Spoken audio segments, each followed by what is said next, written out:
प्रकरण 102। प्रयत्न कभी भी व्यर्थ नहीं जाता। 17-18 दिसंबर 2001 को जन जागृति महाअभियान की यात्रा अपनी संपूर्ण वैभव के साथ और जोश के साथ विराटनगर आश्रम पहुंची। लगभग 250 गणमान्य संतों की भगवा शोभा यात्रा तथा विशाल रथ यात्रा का स्वागत विराटनगर की ऋषि भूमि पर उनके आरती पूजन के साथ भव्य रूप से किया गया। आश्रम के सात्विक सौंदर्य को निखार संवार कर भगवे झंडों और दीप मालाओं से सुसज्जित किया गया था। भव्य स्वागत और भावभीनी विदाई अद्भुत रूप से संपन्न हुई। यात्रा विराटनगर पिंजौर से चंडीगढ़ पहुंची। गुरुदेव को बुखार था। डॉक्टर ने आपको पूर्णतया आराम करने की सलाह दी। सभी संत वृंद और भक्तगण विचलित हो गए। सभी ने आपको विश्राम करने का बार बार आग्रह किया, परंतु आप इसे क्यों कर स्वीकार करते? इस महाअभियान के सूत्रधार आप स्वयं जो थे। प्रतिदिन यात्राओं की संयोजना, हर रोज जनसभाओं में मुख्य उद्बोधन, प्रेस कॉन्फ्रेंस हो या संत समिति की आंतरिक सभाएं, आगामी कार्यक्रमों की व्यवस्था की रूपरेखा तैयार करनी हो या संत मंडलियों के विश्राम और भोजन आदि की देखरेख, इन सभी आवश्यक कार्यों के संपादन में मुख्य केंद्र बिंदु आप स्वयं थे। राम काजू कीन्हे बिनु मोही कहां विश्राम को जीवन भर निभाने वाले आप इस समय भी जनता जनार्दन की सेवा कार्य से कैसे चूक सकते थे, वह भी अपनी देह की खातिर। आप सदैव कहा भी करते थे, न ऋते श्रांतस्य सखाय देवा, अर्थात जब तक अपनी संपूर्ण शक्ति लगाकर थक ना जाओ तब तक परमात्मा सहायता नहीं करता। आपके अंग संग रहने वाले आपकी चिंता करते। कुछ लोग तथा कई पत्रकार आपके स्वास्थ्य और व्यस्तता को देखते हुए पूछते, क्या आपके इन प्रयत्नों से आपको सफलता मिलेगी? क्या धर्म और राष्ट्र की सुरक्षा हो सकेगी? क्या देशव्यापी समस्याओं का समाधान हो जाएगा? आप निश्चयात्मक शब्दों में उत्तर देते, कोई भी प्रयत्न न हो तो किसी का भी कभी व्यर्थ गया है और न ही व्यर्थ जाएगा। यह कर्म का सिद्धांत है और कर्म की इस फिलॉसफी को हम भली भांति जानते हैं। यह सही है कि महाराणा प्रताप मुगल साम्राज्य को समाप्त नहीं कर सके, लेकिन उनका प्रयत्न व्यर्थ नहीं गया। उन्हीं का आरोपित किया गया बीज आगे चलकर फलीभूत हुआ। गुरु गोविंद सिंह जी अपना सर्वस्व बलिदान करके भी औरंगजेब को नहीं मिटा सके, लेकिन उनका प्रयत्न भी व्यर्थ नहीं गया। समर्थ गुरु रामदास जी के नेतृत्व में शिवाजी भी अपने काल में औरंगजेब को मिटा नहीं सके थे, लेकिन उन्हीं के द्वारा बनाए गए मराठाओं ने औरंगजेब की जड़ को उखाड़कर फेंक दिया। इसके बाद मुगल साम्राज्य फिर सत्ता में नहीं आ सका, मिट्टी में मिल गया। ब्रिटिश साम्राज्य को नष्ट करने के संकल्प से जो प्रयत्न मंगल पांडे, रानी दुर्गावती, झांसी की रानी लक्ष्मीबाई, भगत सिंह, सुखदेव, राजगुरु आदि ने किए, क्या वे व्यर्थ गए? उन्होंने जो बलिदान किए, क्या वे विफल रहे? 900 साल तक परतंत्रता की बेड़ियों में जकड़ी हुई भारत माता को आजाद कराने के लिए कई सौ वर्षों तक कई महान संत, वीर महापुरुष, योद्धा, नर और नारियों ने असहनीय कष्ट झेलते हुए अपना सर्वस्व बलिदान कर दिया। उनमें से किसी का भी प्रयत्न विफल नहीं हुआ। समय की धारा में एक ने दूसरे को, दूसरे ने तीसरे को कड़ी दर कड़ी अपना संकल्प, प्रेरणा और प्रण हस्तांतरित किया। फलस्वरूप भारत पुनः अपने गौरवमय स्थान पर अवस्थित हो गया। आज आजादी के बाद फिर वही इतिहास दोहराया जा रहा है। सोए हुए भारतवासियों को जगाने का हम प्रयत्न कर रहे हैं और करते रहेंगे। हमारा प्रयत्न भी बेकार नहीं जाएगा। हमारे शब्द वायुमंडल में गुंजायमान रहेंगे।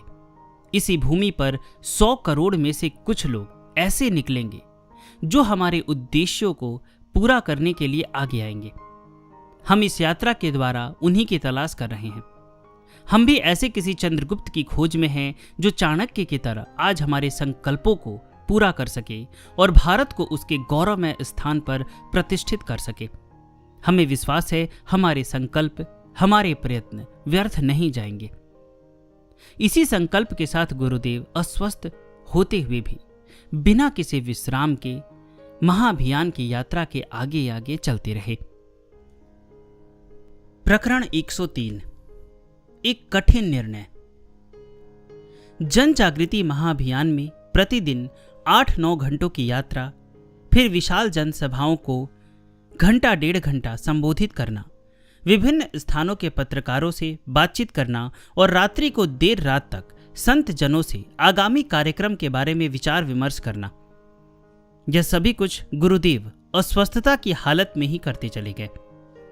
30 जनवरी 2002 उत्तर प्रदेश तथा बिहार की सीमा पर बलिया नामक स्थान पर जब यात्रा पहुंची तो आपको जबरदस्त फ्लू हो गया। इसी अत्यधिक रुग्ण अवस्था में आपने अगले ही दिन 2.5 घंटे की यात्रा की तथा बक्सर नामक स्थान पर पहुंचे।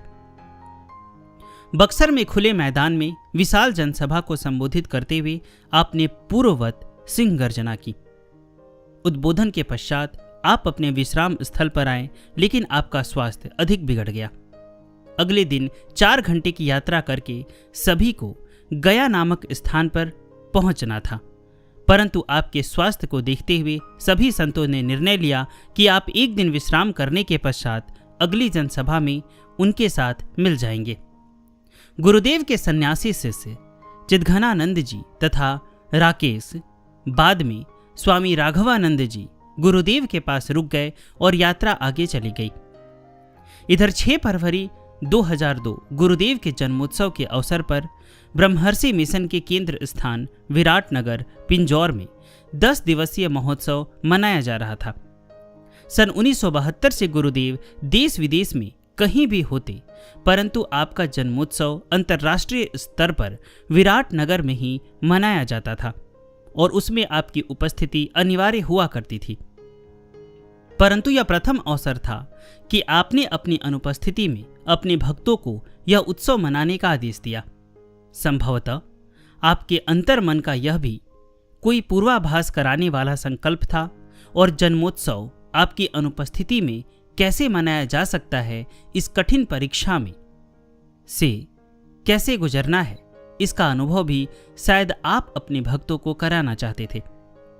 जन्मोत्सव के उपलक्ष्य में विराटनगर में हजारों भक्त एकत्रित हो चुके थे। सभी आयोजन भी पूर्ववत किए जा रहे थे, परंतु गुरुदेव की अस्वस्थ अवस्था का समाचार यहां भी पहुंचा और यह निर्णय लिया गया कि स्वामी योगानंद जी तथा श्री सुरेश मेहरा आपके पास जाएंगे और आपको वापस दिल्ली लाकर एस्कोट अस्पताल में दिखाया जाएगा। उधर बक्सर में गुरुदेव को एक दिन के स्थान पर 3 दिन तक रुकना पड़ा। आपका स्वास्थ्य अधिक बिगड़ता चला गया। स्वामी चिदघनानंद जी चिंतित और व्यथित हो गए। गुरुदेव बहुत कमजोर हो गए थे और भूख भी लगभग समाप्त हो गई थी। चिदघन जी प्रतिदिन आपके लिए रोटी और सब्जी स्वयं बनाते, परंतु आप भोजन न करते। कभी कभी 1 गिलास दूध ले लेते। चौथे दिन अत्यंत कमजोरी के बावजूद भी आपने आगे जाने का निर्णय लिया। तीव्र बुखार की हालत में ही आपने 10 घंटे की यात्रा टूटी फूटी और खड्डों वाली सड़क के द्वारा पूर्ण की और हजारीबाग पहुंचे। हजारीबाग में हजारों लोगों की भीड़ आपको सुनने को लालायित थी। आपने 10 मिनट तक फिर उसी बुलंद आवाज में अपना संदेश दिया और वापस विश्राम स्थल पर आ गए। यद्यपि चिदघनानंद जी ने भोजन तैयार किया था, परंतु आपने नहीं खाया और न ही दूध ही लिया। रात भर आप खांसी के कारण सो नहीं पाए। अगले दिन 5 घंटे की यात्रा करके आप बोकारो पहुंचे।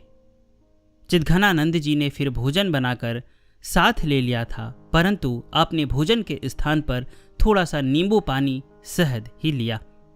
अब चिदघनानंद जी की चिंता, दुख तथा धैर्य का बांध टूट गया और तनिक रुष्टता दिखाते हुए दूसरे कमरे में चले गए।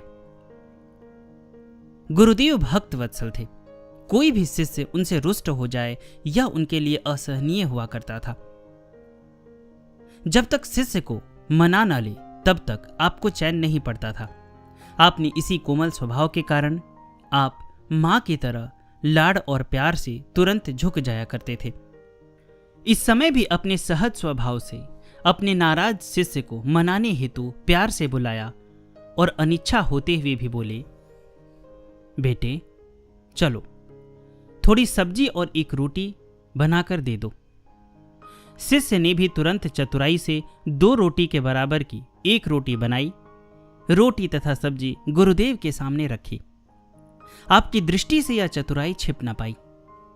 आपने मंद मंद मुस्कुराते हुए धीरे धीरे सारी रोटी खा ली। सायंकाल को अत्यधिक कमजोरी के कारण आपने स्वयं न जाकर अपने इस शिष्य चिद्घनानंद जी को जनसभा को संबोधित करने के लिए भेज दिया। रात्रि में आपने 1 गिलास दूध पिया और सो गए। 6 फरवरी 2002 की यह रात्रि विशेष थी। रात के 2:25 पर आपके जन्म की वेला थी। इधर विराट नगर में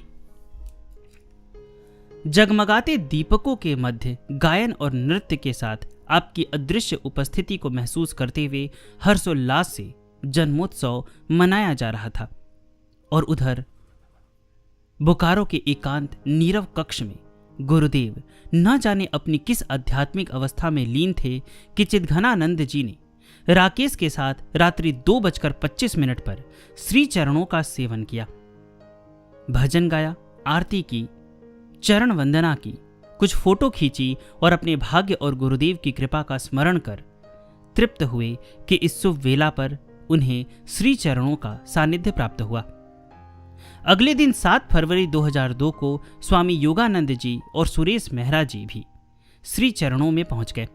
गुरुदेव की चिंताजनक शारीरिक कमजोरी को देखते हुए आप लोग घबरा गए और डरते हुए प्रार्थना की, गुरुदेव आप वापस चंडीगढ़ चले और स्वस्थ होने पर पुनः यात्रा में सम्मिलित हो जाएं।